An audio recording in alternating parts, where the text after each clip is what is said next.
Dear student. तो आज हम करेंगे बफर प्रिपरेशन यूजिंग एंडरसन नेगलबैक क्वेश्चन। अच्छा, ये क्वेश्चन अगर आप समझ लेंगे तो जिंदगी भर अगर किसी किस्म का भी आपको बफर बनाना पड़े तो आप बना सकते। तो बफर प्रिपरेशन समझने से पहले आपसे रिक्वेस्ट है, अगर ये वीडियो आपको पसंद आए तो चैनल को सब्सक्राइब करें। तो बफर एक ऐसा सोल्यूशन होता है कि वो जब हम किसी मीडिया में डालें उसकी पीएच मेंटेन करता है, किसी एंजाइम में डालें उसमें उसकी पीएच मेंटेन करता है, या किसी भी चीज़ की हमने ग्रोथ करवानी है, बेशक वो फंजाई है, बैक्टीरिया है, ठीक है, एलजी है, कोई भी है, या एंजाइम को स्टोर करना है, तो उसके लिए आपको बफर की ज़रूरत पड़ती है। ठीक है, फॉर एग्जांपल अगर आप एनिमल फीड के अंदर रिक्वायर्ड पीएच का बफर एंजाइम के साथ नहीं डाल रहे तो वो अच्छा वर्क नहीं करेगा, जो है उसकी जो है ना का वर्किंग कैपेबिलिटी कम हो जाएगी। ठीक है, तो बफर एक ऐसा सॉल्यूशन होता है which is used to resist change in pH when small amount of acid और बेस एडेड इनटू इट, यानी इन एनी सॉल्यूशन। ठीक है, तो वो पीएच को रेजिस्ट करता है, चेंज नहीं होने देता, तो उसको हम बफर कहते हैं।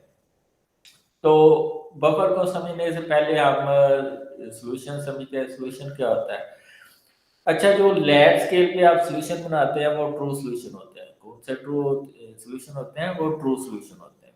ट्रू सॉल्यूशन वो होता है जिसमें आप सॉल्यूट और सॉल्वेंट में डिफरेंशिएशन है नहीं कर सकते, वो क्या होता है? True solution. और उसकी डेफिनेशन क्या है? A solution is a homogeneous mixture of two और more than two chemical substances having uniform composition throughout. For example, a solution of orange juice, उसमें आप नहीं डिफरेंशिएट कर सकते कि इसमें शुगर कौन सी है, वाटर कौन सा है। इसी तरह पेप्सी, कोका कोला है, इसमें आप फ्रूट और सॉल्वेंट में डिफरेंशिएशन नहीं कर सकते। तो सॉल्यूशन की दो चीज़ें होती है, सॉल्वेंट। सॉल्वेंट मोस्टली हम यूनिवर्सल सॉल्वेंट यूज करते हैं which is our distil water. Why? Because of three characteristics. एक तो उसमें पोलर कैरेक्टरिस्टिक्स होते हैं ड्यू टू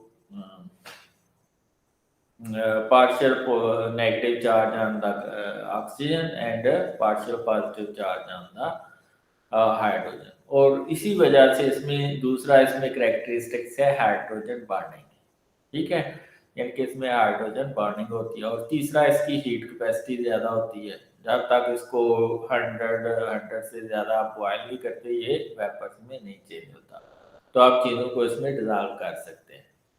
तो सॉल्वेंट क्या होता है? The substance which has capacity to dissolve other chemical substances, यानी कि जो जिनको सॉल्यूट को अपने अंदर डिसॉल्व करने की जिनके अंदर सलाहियत होती है वो सॉल्वेंट होते हैं। मोस्टली वाटर ही हम यूनिवर्सल सॉल्वेंट यूज करते हैं। सॉल्यूट क्या होता है? Solute is a substance which has property to dissolve in a solvent and usually in smaller quantity.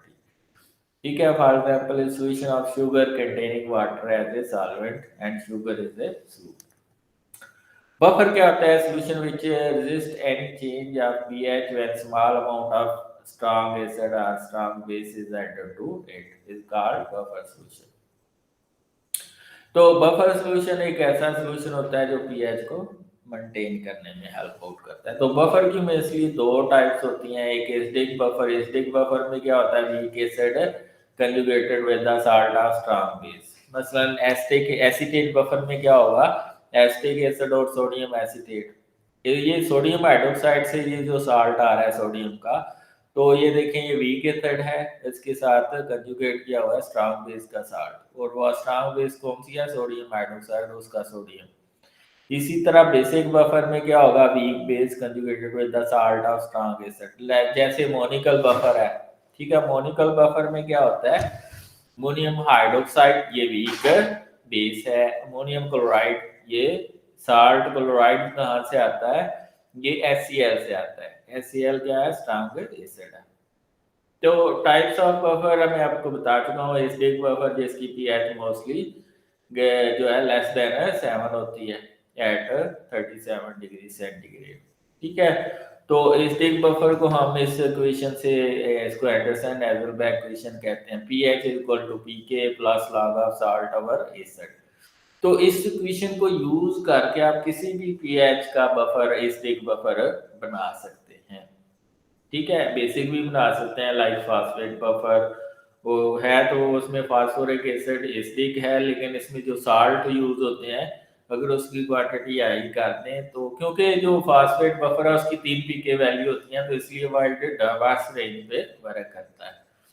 तो pH is equal to pK plus log of salt over acid. ये क्या है, अगर आपने इस डेक बफर बनाना है उसकी एंडरसन नेजलबैंक इक्वेशन है, बिल्कुल सिंपल है।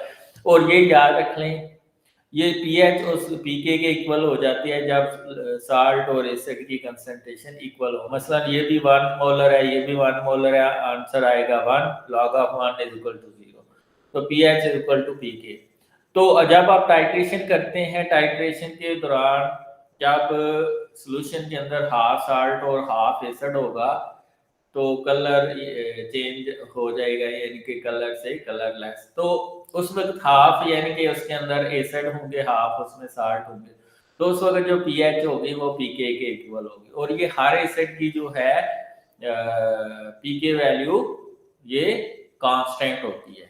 ठीक है, और क्यों, हमें पता होता है जब हाफ एसिड और हाफ साल्ट आ जाए तो वो उसकी पीके की वैल्यू क्या होती है, नेगेटिव लॉग ऑफ के, और के क्या होता है, acid dissociation constant.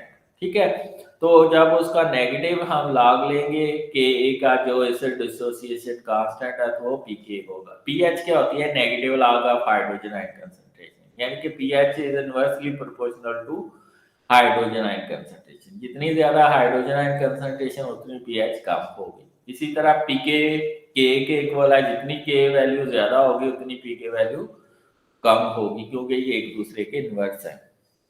Basic buffer में मैं आपको ऑलरेडी बता चुका हूँ, वीक बेस होती है conjugate with the salt of strong acid. तो इसमें मैं आपको बता चुका हूँ मोनिकल बफर का कि उसकी पीएच मोस्टली मोर देन 7 होती है। ठीक है, एट रूम टेम्परेचर। तो पीओएच क्या में क्या होगा, पीके बी होगा, पीके ए की, और ये भी हर पी वीक बेस की कांस्टेंट बेसिक बफर की कांस्टेंट होती है। और इसको हम ये एंडरसन नेजलबैंक इक्वेशन यूज करके कर सकते हैं। बफर कैपेसिटी क्या होती है, फैक्टरनेस ऑफ बफर, वो उसको रिप्रेजेंट करती है। ठीक है, इसको आप डिफाइन कर सकते हैं, number of equivalents of strong acid और strong base required to change the pH of 1 litre of a buffer solution by 1 unit, keeping the total amount of acid and salt in the buffer constant. तो ये buffering capacity, और ये mostly पीके ए या पीके B के mostly 1 unit above और 1 unit below, इसमें buffering capacity maximum होती है। यानी कि अगर लेट्स सपोज के एसीटेट बफर है, उसकी जो पीके वैल्यू है वो 4.76 है, तो ये 5.76 और 3.76 के ऊपर मैक्सिमम इसकी बफरिंग कैपेसिटी होगी। और अगर इस रेंज में आप बफर बना रहे हैं तो सॉल्ट इसका कम यूज होगा। अगर रेंज से आप बफरिंग कैपेसिटी की रेंज से ज्यादा कर देंगे तो वो बफर अच्छा नहीं बनेगा। तो हमारे फिजियोलॉजिकल बफर जो बॉडी के हैं उसमें कार्बोनिक बाइकार्बोनेट बफरिंग सिस्टम है। ठीक है, जिसमें कार्बोनिक एसिड और बाइकार्बोनेट होता है। इसी तरह फास्फेट बफरिंग सिस्टम है। ठीक है, इसी तरह हमारे प्रोटीन का बफरिंग सिस्टम है। तो आपको पता ही है जितनी भी मेटाबॉलिज्म होती है उसमें बॉडी में एसिड प्रोड्यूस होता है। ठीक है, तो इसलिए अल्लाह ताला ने जो है वो बेस हमारी बॉडी के अंदर ज्यादा रखी है 20 और एसिड कम रखा हुआ। तो अगर हमारी बॉडी में एसिड बढ़ेगा तो ये बेस उसको कंज्यूम कर लेगी, और अगर बेस बढ़ेगी तो ये एसिड कंज्यूम कर लेगा। वैसे जो बेस टू एसिड रेशियो होती है वो 20:1 होती है। और ये मेजर जो है एक्स्ट्रा सेलुलर बफर है, यानी कि ब्लड का मेजर बफर अगर आपसे पूछ लिया जाए तो वो बाइकार्बोनेट बफरिंग सिस्टम है। इसी तरह फास्फेट बफरिंग सिस्टम में भी फास्फोरिक एसिड और उसके आयन होते हैं, यानी कि साल्ट यानी कि बेस होती है। तो उसमें भी ये है कि अगर बेस बढ़ जाए तो एसिड उसको कंज्यूम कर लेता है, और अगर से एसिड बढ़ जाए तो बेस उसको कंज्यूम कर लेती है। बेसिक साल्ट जो होता है। ठीक है, और उसकी रेशियो वो इंट्रासेलुलर फास्फेट जो बफर है वो इंट्रासेलुलर मेजर बफरिंग सिस्टम है। इसी तरह प्रोटीन का बफरिंग सिस्टम है। अब आपने एंडरसन आइजनबर्ग इक्वेशन को यूज करते हुए बफर बनाना है। ये मैं मेथड आपको बता दूंगा। इस मेथड को यूज करके आप किसी भी पीएचपीके का बफर बना सकते हैं। प्रैक्टिकल क्या है, make 1 molar phosphate buffer solution whose pH 7.4 pK value is 7.2 for 100 ml of solution। तो आपने सपोज कर लेना है बफर के अंदर दो चीजें होती है, आपको पता ही है, एक एसिड होता है या साल्ट होता है, बेस होती है या साल्ट होता है। ठीक है, तो ये तो आपको ऑलरेडी कंसेप्ट है कि इस बफर के अंदर या तो एसिड होगा या उसका साल्ट होगा, या बेस होगी या उसका साल्ट होगा। तो सपोज आपने कर लेना है कि साल्ट एक्स के इक्वल है, तो बफर किसके इक्वल होता है, एसिड प्लस साल्ट। ठीक है, बफर की कंसंट्रेशन कितनी है, 1 मोलर। जो भी कंसंट्रेशन गिवन होगी वो आपने इधर लिख लेनी है। ठीक है, अगर एसिडिक बफर है तो इधर एसिड प्लस एक्स यानी कि साल्ट, साल्ट को आपने एक्स के इक्वल रख लिया, तो एसिड आपके पास क्या आ जाएगा, 1 - एक्स।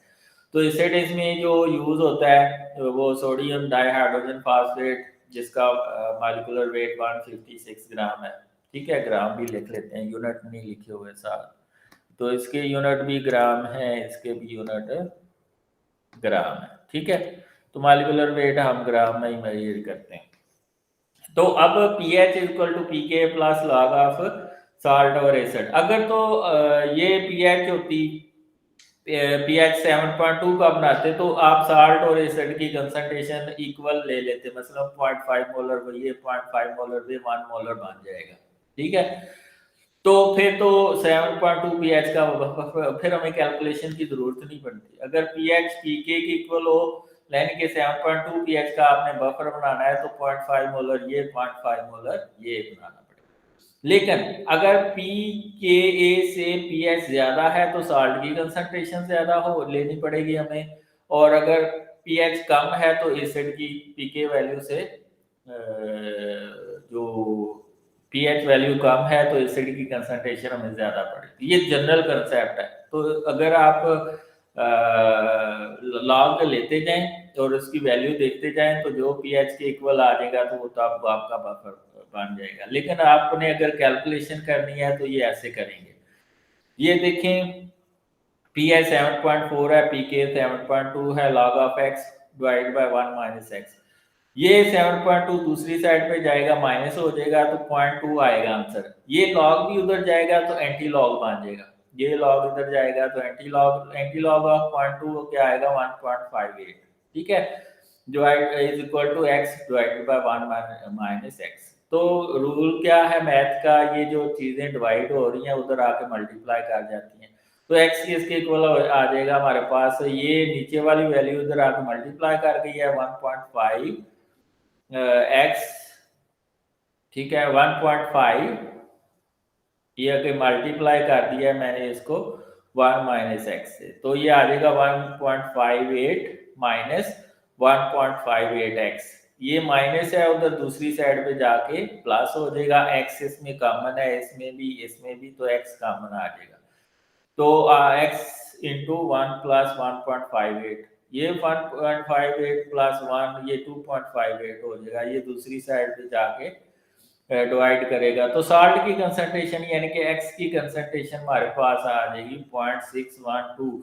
ये देखें मैंने जो जनरल कंसेप्ट बताया था, ये पीके वैल्यू से पीएच ज्यादा है तो साल्ट ज्यादा यूज होगा, ये साल्ट ज्यादा यूज हो रहा है। एसिड कैसे आएगा, 1 - एक्स, तो 1 से ये निकाल देंगे तो ये एसिड की कंसंट्रेशन यानी कि 0.612 मोलर आपने साल्ट बनाना है डाई सोडियम हाइड्रोजन फास्फेट का, और एसिड बनाना है सोडियम डाइहाइड्रोजन फास्फेट, ये 0.33 मोलर। ये कैलकुलेशन मैंने मोलैरिटी के लिहाज से की हुई है। Molarity is equal to mass of acid divided by formula mass of acid dissolve per litre of solution. ठीक है, तो ये आ जाएगा आपके पास 6.05 ग्राम। तो मोलैरिटी ऑफ साल्ट भी उसी तरह निकाल देंगे, मोलैरिटी ये mass of salt divided by formula mass of salt divided by dissolve per litre of solution. तो ये इसका आंसर आ जाएगा 10.3 8-9 ग्राम। तो इन दोनों साल्ट को लेना है, इसको पहले 50 ml में डिजॉल्व कर लेना है, फिर फाइनल वॉल्यूम 100 ml कर लेना है। तो या 50 ml 50 ml में ये बना लें, 50 ml में ये बना लें, फिर फाइनल वॉल्यूम 100 ml करें। तो उस वक्त जब आप pH मेजर करेंगे वो एग्जैक्ट 7.4 होगी। ये बफर आपका बन गया है, तो इसको आप यूज कर सकते हैं। तो बफर बनाना बहुत इजी है। अगर आपको ये इक्वेशन आती है, Anderson Hasselbalch equation, pH equal to pK plus log of salt और एसिड, तो आप किसी भी pH का बफर बना सकते हैं। और एक बात याद रखनी है, अगर साल्ट और एसिड की कंसंट्रेशन इक्वल है तो जो pH होगी वो pK के इक्वल होगी। क्यों? क्योंकि log of 1 is equal to 0। That's all. अगर ये वीडियो पसंद आई है तो चैनल को सब्सक्राइब करें। बड़ा इंपॉर्टेंट लेक्चर है बफर प्रिपरेशन, इसको अच्छी तरह कर लें तो इंशाल्लाह आपको कोई जो है ना तकलीफ नहीं रहेगी।